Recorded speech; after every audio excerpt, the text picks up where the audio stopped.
Tenho certeza de que você já ouviu e viu anúncios sobre a celebração do Natal com muitos meses de antecedência. Em julho, por exemplo. Mas você já pensou em descobrir o Natal em Gênesis? Nos próximos dias, enquanto antecipamos o Natal, vamos fazer exatamente isso. Gênesis 3:15 nos fornece o que muitas vezes é chamado de proto-evangelho, o primeiro evangelho.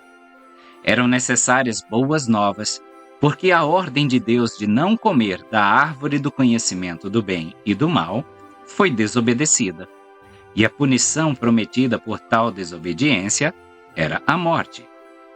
A serpente tentara a mulher a desconfiar de Deus, a duvidar das palavras que ele falara e a questionar a bondade de sua criação. Em pouco tempo, ao que parece, a árvore da qual Deus havia expressamente proibido comer do fruto tornou-se agradável aos olhos da mulher. Tragicamente, ela então tomou-lhe do fruto e comeu, e deu também ao marido, e ele comeu.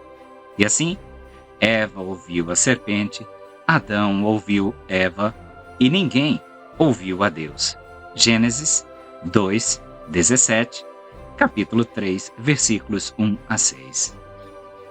Reflita no ardil do maligno no jardim, no que se refere à sua própria vida. Você pode ouvir sobre certas questões cotidianas que entram em conflito com os mandamentos claros que Deus nos dá sobre as Escrituras e ouvir um sussurro em sentido figurado perguntando: ok, por que seria necessário obedecer a uma proibição tão arbitrária e irracional? A mentira do diabo é sempre a mesma. Eu posso lhe fazer capaz de experimentar uma vida melhor, além dos limites do plano de Deus, e me certificarei de que você não terá que lidar com as consequências. Mas a verdade é que ele não pode e não o faz. O que é impressionante sobre o relato das consequências da grande rebelião dos primeiros humanos contra Deus não é que a morte e o banimento do jardim se seguem, mas o fato de que eles não se dão imediatamente. Sim, essas consequências e muito mais viriam no devido tempo. Mas primeiro veio uma promessa divina. Isso nos lembra de uma verdade maravilhosa sobre nosso Deus. A graça imerecida flui dele, mesmo diante da rebelião humana. Essa incrível promessa de Deus era que uma semente, uma descendência da mulher, viria para lidar com essa serpente, esse grande usurpador que estava em conflito com os próprios propósitos de Deus. A partir deste ponto do Gênesis ao longo da história, há uma guerra entre o maligno e a humanidade, o auge da criação de Deus. O maligno foi avisado, assim que a humanidade foi expulsa do jardim, que um dia nasceria uma criança do sexo masculino que desfaria seus planos malignos. A partir deste ponto, todo o nascimento de um menino deveria ter suscitado a pergunta: será este aquele que Deus prometeu? A agenda do diabo era garantir que a humanidade nunca chegasse ao descendente do versículo 15.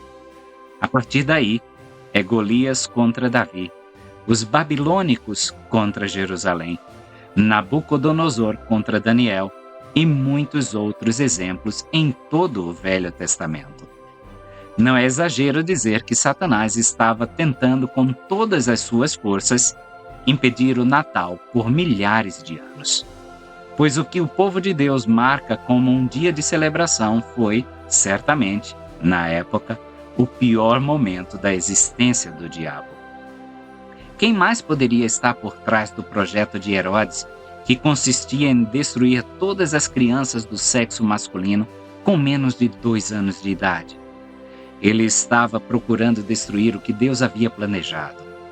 Essa inimizade entre a serpente e aquele que Deus prometeu que iria ferir a cabeça da própria serpente é o grande conflito da história humana. É um enredo subjacente de toda a Bíblia. Ao contrário do diabo, porém, podemos dizer a Deus: bem sei que tudo podes, e nenhum dos teus planos pode ser frustrado. Jó 42:2. Antes que o relacionamento do homem com Deus fosse estragado como resultado da rebelião, e antes de Adão e Eva serem criados, Deus já havia planejado o resgate. Embora a Bíblia não dê uma resposta direta sobre por que Deus permitiu que a queda acontecesse, ela prova isso. Deus está no controle de todas as coisas. Isso é motivo de comemoração se você deseja viver sob o governo de alguém que fará com que todas as coisas erradas sejam endireitadas. Porque Deus está no controle, nada poderia impedir o nascimento daquele que esmagaria a cabeça da serpente, o prometido Jesus de Nazaré. Porque Deus está no controle, nada poderia impedir a vida perfeita que ele viveu. Porque Deus está no controle, nada poderia impedir seu triunfo na cruz quando ele feriu a cabeça da serpente. E porque Deus está no controle, nada pode impedir a era vindoura, quando a serpente for totalmente derrotada e a grande consumação de Deus estiver completa. O bebê na manjedoura do Natal é o descendente de Gênesis 3:15. Podemos descansar na realidade de que Jesus estava, está e sempre estará no controle. Podemos lembrar que um dia ele reunirá todos os que são seus e nos conduzirá a um novo Éden.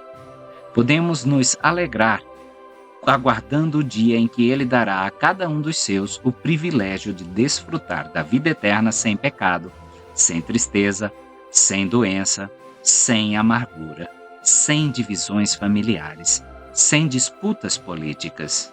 Apenas beleza sem fim ao desfrutarmos de perfeita comunhão com nosso Criador.